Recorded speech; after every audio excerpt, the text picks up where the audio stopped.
Court ने सुना दी प्रधानमंत्री को मौत की सजा, तो कहीं राष्ट्रपति के घर में भीड़ ने घुसने की कोशिश की। दोस्तों, दुनिया भर की राजनीति में एक भयानक उथल पुथल का दौर चल रहा है।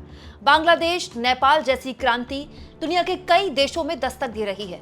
ये क्रांति है जेनजीज की क्रांति। कैसे वो जेनजीज जो युवा है, जिनके सपने हैं, उम्मीदें हैं, वो अपनी सरकार के खिलाफ सड़कों पर उतरकर ऐसा आंदोलन करते हैं कि राष्ट्रपति के घर में घुसने तक की कोशिश कर देते हैं। वहीं दूसरी ओर एक देश के प्रधानमंत्री को कैसे मौत की सजा सुना दी गई, वो भी उन्हीं के देश के कोर्ट ने। दोस्तों, दो बड़ी खबरें दुनिया भर से निकल कर आई हैं और दोनों ही बड़ी खबरें दोनों ही देशों के, दो अलग अलग देशों के राष्ट्राध्यक्षों को लेकर है। सबसे बड़ी खबर सबसे पहले आपके सामने रख देती हूं।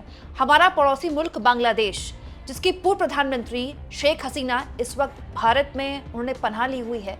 शेख हसीना के खिलाफ बांग्लादेश की अदालत ने बड़ा फैसला सुनाया है। दोस्तों, इंटरनेशनल क्राइम ट्रिब्यूनल ने बांग्लादेश की पूर्व प्रधानमंत्री शेख हसीना के खिलाफ 2 आरोपों में मौत की सजा सुना दी है।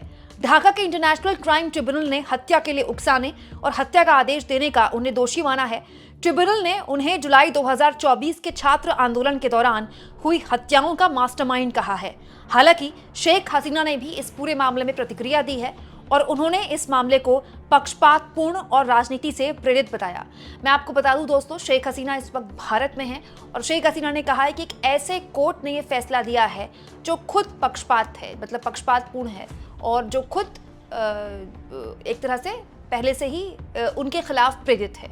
और आपको बता दूं, जैसे ही यह फैसला आया, फैसले के तुरंत बाद शेख हसीना समर्थकों ने कोर्ट के बाहर प्रदर्शन किया। दोस्तों, बांग्लादेश जहां इस साल की शुरुआत में जबरदस्त तरीके से आंदोलन हुआ, सड़कों पर लोग निकल पड़े। दोस्तों, यहाँ आंदोलन जो हुआ वो न केवल सरकार, शेख हसीना की सरकार के खिलाफ हुआ, शेख हसीना के खिलाफ हुआ, बल्कि वहां के चुनाव आयोग के खिलाफ भी हुआ। चुनाव आयोग के अधिकारियों को बकायदा वहां पकड़ कर लिंच किया गया।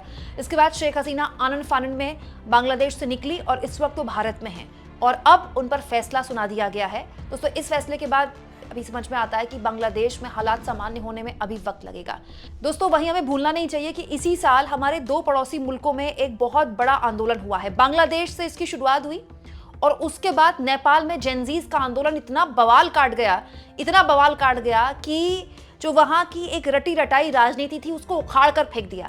जेनजीज ने केवल 2 से 3 दिन के आंदोलन में पूरी की पूरी राजनीति बदल दी और उसके बाद दोस्तों नेपाल में शांति भी तुरंत आ गई। जैसे बांग्लादेश में अभी भी शांति नहीं है, लेकिन नेपाल में तुरंत शांति भी आ चुकी है। दोस्तों, ये साल आप कह सकते हैं कि भारत के 2 पड़ोसी मुल्कों के लिए इस लिहाज से बेहद ही महत्वपूर्ण रहा और हम भारत, जहां सबसे बड़ा जेनजीज आबादी रहती है, जाहिर तौर पर उनके लिए ये दोनों ही पड़ोसी मुल्कों के बीच में जो अनरेस्ट पैदा हुआ है ये एक महत्वपूर्ण है। वहीं दूसरी ओर अपने पड़ोस से निकलकर आपको लिए चलती हूँ अमेरिका का पड़ोसी मुल्क, जी हाँ, मैक्सिको में भी दोस्तों जबरदस्त बवाल मचा हुआ है। मैक्सिको में जेनजीज का आंदोलन सड़क को कूच कर चुका है। जेनजीज, वहां पर जो युवा आबादी है, इतने बड़े लेवल पर सड़क पर उतरी, इतने बड़े लेवल पर कि वहां की राष्ट्रपति के घर में उनके आवास के बाड़ों को तोड़कर अंदर घुसने की कोशिश की गई। दोस्तों, राष्ट्रपति क्लॉडिया शिनबाम के आवास की बाड़ तोड़ी गई प्रदर्शनकारियों द्वारा, जिसके बाद पुलिस ने उन पर आंसू गैस के गोले दागे, प्रदर्शनकारियों को खदेड़ा। बाद में जब यह आंदोलन बड़ा हुआ दोस्तों, तो बुजुर्ग और विपक्ष से जुड़े समर्थक भी यहाँ पर शामिल हो गए। अब ये आंदोलन बढ़ चुका है और ये अब व्यापक रूप ले चुका है। इसमें अपराध, भ्रष्टाचार और जवाबदेही की कमी के खिलाफ भी लोग सड़कों पर उतर रहे हैं। अलग अलग फील्ड के, अलग अलग क्षेत्र में काम करने वाले लोग सड़कों पर उतर रहे हैं। जो मेडिकल स्टाफ है, मेडिकल सर्विसेज में काम करने वाले लोग, वो अपनी मांग को लेकर उतर रहे हैं।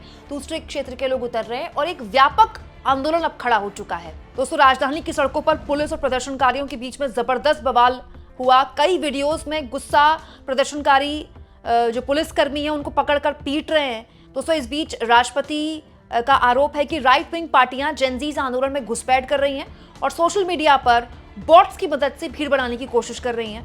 वहीं पूर्व राष्ट्रपति ने भी इस विरोध का समर्थन कर दिया है।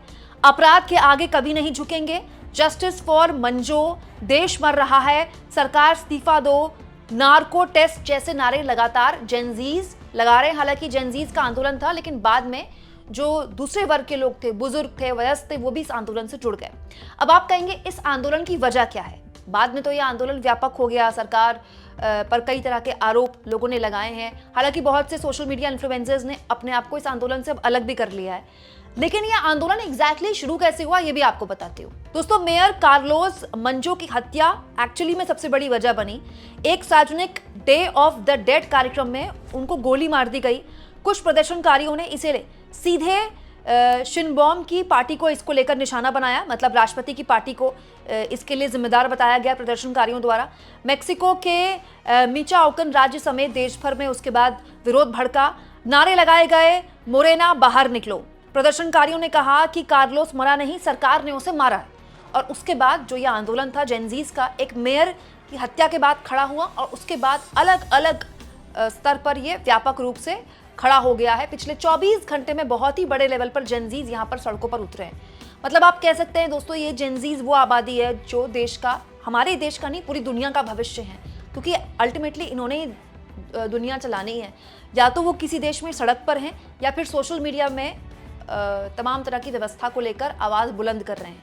और जाहिर तौर पर ये एक ऐसा माहौल है जो किसी भी मुल्क के लिए ठीक नहीं है, खास तौर पर लोकतांत्रिक मुल्कों के लिए, क्योंकि लोकतांत्रिक मुल्कों में सरकार जनता द्वारा चुनी जाती है और वो सरकार जिसको जनता ने ही चुना है, वहाँ अगर इस तरह का विरोध होता है तो ये जाहिर तौर पर किसी भी तरह से किसी भी सरकार के लिए खतरे की घंटी हो सकता है।